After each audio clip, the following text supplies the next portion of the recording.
Stan Dakosty won a state title and over 300 games during his time as Marian Catholic head football coach. He stepped down in 2016 but will coach the Colts again in 2020. The school decided to forfeit their final 2 games in 2019 after injuries impacted an already thin roster.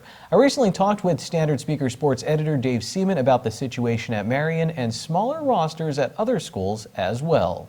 The Marian Catholic football team had low numbers coming into the season, Dave. Eventually, the roster dwindled with injuries. They had to decided to forfeit their final 2 games of the football season.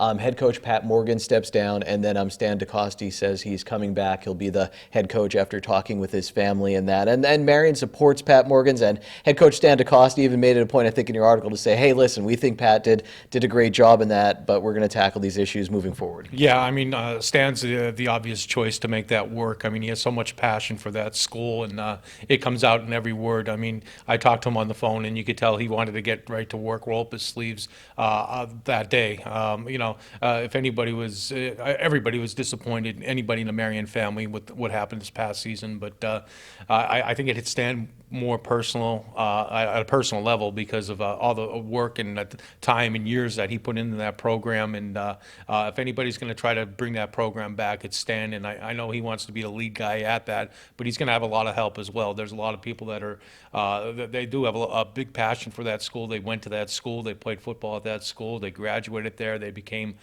successful in the business world, they became successful fathers. And Dave, it's not just Marian though. You look at Shenandoah Valley, they've had low roster numbers. Another single A school, they had to forfeit their district playoff game that they only got into because Marian had to forfeit their games. It's not unique just to Marian Catholic. Numbers seem to be down at even some bigger schools right now. Is this a bigger problem? I just read an article, I think on Yahoo Sports or somewhere, about high school football numbers being down in the state of Ohio as well. So this might be part of a bigger problem for football. Yeah, I mean, football has some issues right now. Definitely, there not as many young athletes are playing football now.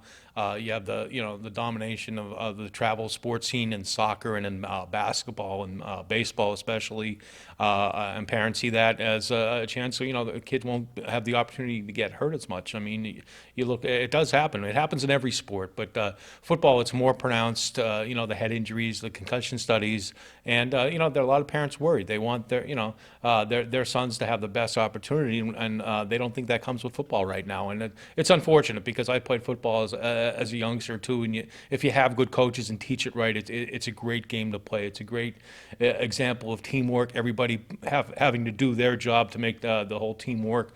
You're going to need some young coaches who really have a passion for the sport to bring it back to where it was. I remember doing a story on Coach Dakosty years ago, and really him talking about how important football was and how he thinks it molds young men maybe more than any other sport. You talk with Coach Mike Brennan at Hazelton area about that. He'll tell you. You talk with football players, they'll tell you that the bonds that they formed and how it turned them into men. So, and Dave, I'm saying all this because it's not just football. I don't know if you've experienced this too. I've talked with coaches in some other sports saying they're having trouble getting kids out. There's maybe more options now for kids, maybe just not signing up for sports as much. We were brought up, depending on the season, you wanted to play every sport and you wanted to be involved, and a lot of kids played in playgrounds and in the sand lots and everything. When you weren't in school, you're gathering your buddies together and you're playing a game, whatever the season was. It could be on a basketball court, it could be on a baseball field, or some grassy field for football, and or soccer in that case. But you're always doing something outside, and